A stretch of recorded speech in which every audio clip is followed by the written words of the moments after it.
Welcome back to another episode of After the Whistle. I'm Joe Bielanski. And I'm Kellen Voss. Let's get right into it.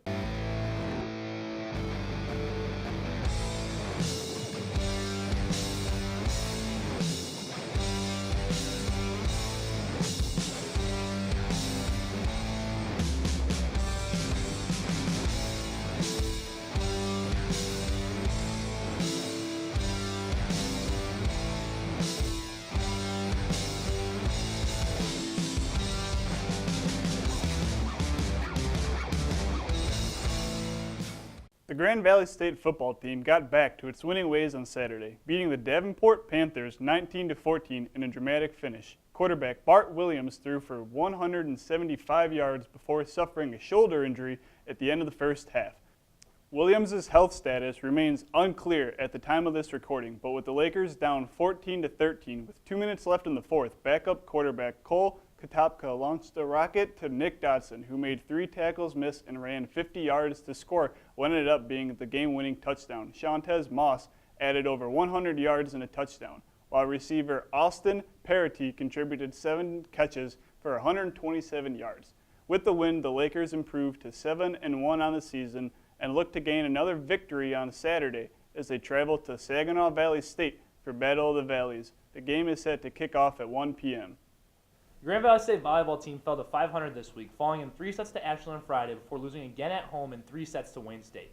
Stacey Brower continued her dominant play and led all Lakers with 27 kills in the weekend as Ashlyn Cartez and Frankie Cavallaro chipped in 72 combined assists in both games. After the loss, the Lakers are 12-12 overall and 5-8 in the GLIAC. They look to improve on both those records this weekend, with the GLIAC tournament looming large as they face Davenport on senior night. The game on Saturday, October 27, is set to tip off at 4 p.m. The Grand Valley State tennis team captured its 6th GLIAC title this weekend after sweeping Saginaw Valley State 7-0, and following that win up with a win against Northwood 6-1. Against Saginaw, the women won all 3 doubles matches, not allowing more than 3 points in any set. Vera Griva won from the number 1 position 6-2 and 6-2, while Maria Lako won her first set 7-5 before sweeping the second set in dominant fashion 6-0 from the number 3 spot. Against Northwood, the Lakers won 2 of their 3 matches in doubles, with Livia Chrisman and Lako winning 6-1 from the number 3 position and Madison Ballard and Nicole Heiniger being rewarded a win from the number 2 spot when their opponents had to forfeit due to injury. Griva finished off a strong season going 9-0 against GLIAC opponents in singles action, winning from the number 1 spot 6-3 and 7-6. Lako and Marilee Canelopis both dropped their first sets 6-7 and 1-6 respectively, before battling back to win their next 2 sets. Christman and Heiniger rounded out the singles action with wins from the number 5 and number 6 spots. The Lakers look to maintain their dominance as they head into the GLIAC tournament this weekend in Midland, Michigan. The number 1 seed Lakers kick off the tournament on Friday, October 26th against the number 8 seed Ashland Eagles. The number 1 Grand Valley State soccer team remained undefeated this week as they picked up a victory on Friday, beating the number 12 Ferris State Bulldogs in overtime 2-1 before beating Northwood 1-0 on Sunday. Seth Steinwasser was clearly the player of the game on Friday, scoring in the 62nd minute before assisting Haley DeHaan in OT, who found the back of the net in the 106th minute to secure the win. Steinwasser's efforts netted her the GLIAC Defensive Player of the Week honors. With the win, GVSU won its 14th straight GLIAC regular season championship. It was more of the same domination on Sunday as the Laker defense held the Timberwolves to only 3 shots on goal. In the game, Sid O'Donnell scored the sole goal in the contest in the 60th minute. With the wins, the Lakers are now 17-0-1 and look to go undefeated this regular season. In their final regular season game against Davenport on Friday at the GVSU soccer field, that game is set to start at 7 p.m. That will do it for GVSU Sports. Make sure to like us on Facebook, follow us on Twitter, and like us on Instagram. Until next time, I'm Joe Bielanski. And I'm still Kellen Voss. All game, all season, always on After the Whistle.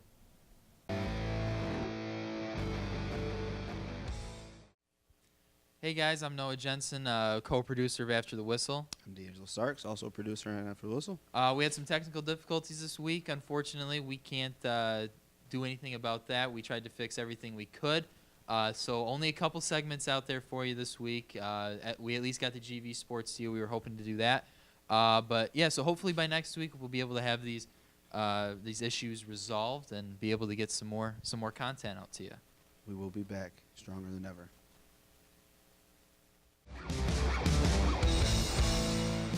Hey there, and welcome back to a special edition of After the Whistles Inside the Park.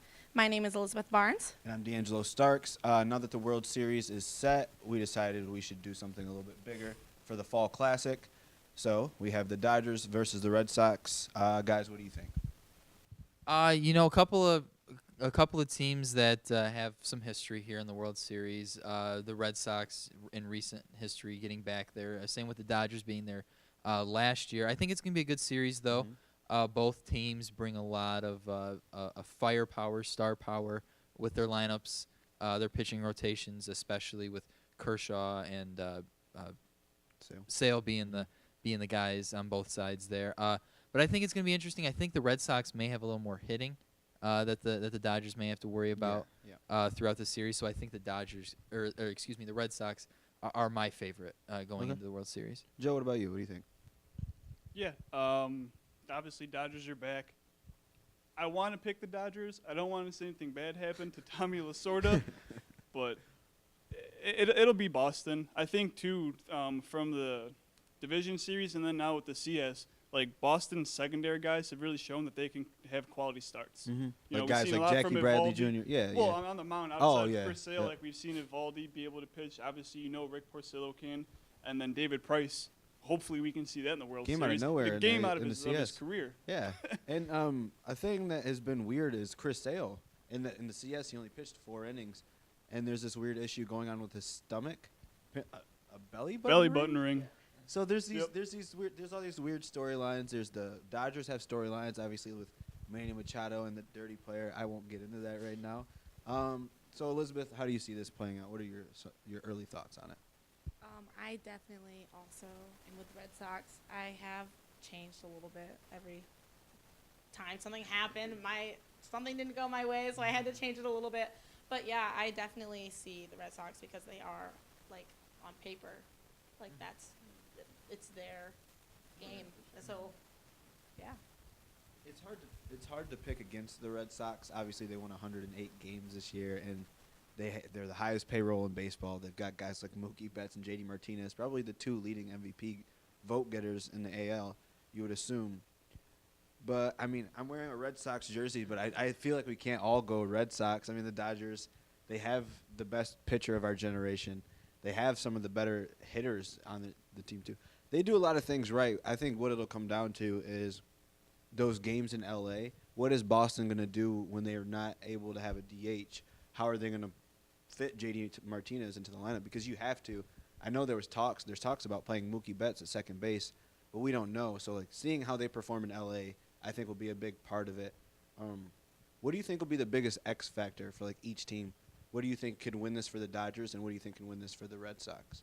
I think really for one big X factor is one that you've mentioned already, is that there's no DH in the National League. So when they go out there for games 3, 4, and possibly 5 out in LA, as far as Boston's concerned, you might have to take one of your better hitters out of the lineup, unfortunately. And so that's going to be an issue that Alex Cora, manager of the Red Sox, is going to have to take into consideration. As far as the Dodgers go, I think it's just all these the young guys for them. I think it's the guys that haven't been there yet, or the guys that maybe were there with them last year, but are still. I mean, Bellinger's still young. Bueller, he wasn't there last year, but he's in that. He's one of the guys in the rotation. Big game pitcher for them. Yeah, he's been the guy that they've needed to step up. Some other guys in that. I mean, you've got Corey Seager at short. You're going to have to rely on him a little bit. So you have a lot of young guys that you have to really rely on if you're the Dodgers. So I think that's going to be what the key is for the Dodgers. Yeah, I think, too, now, like, you know, last year, Houston, Los Angeles, they were kind of far apart. But now we have 2 teams on opposite coasts. So I think that's going to play into this World Series as a travel, you know, because baseball is one of those games where you don't necessarily always get a day of rest. It's, you know, boom, boom, boom. So that's going to be interesting to see how both teams handle that. Weather can play a factor into it, too, because it's October in Boston, which it's not warm there. I think it comes down to pitching for both sides. Obviously, you give the Dodgers the upper hand in that situation.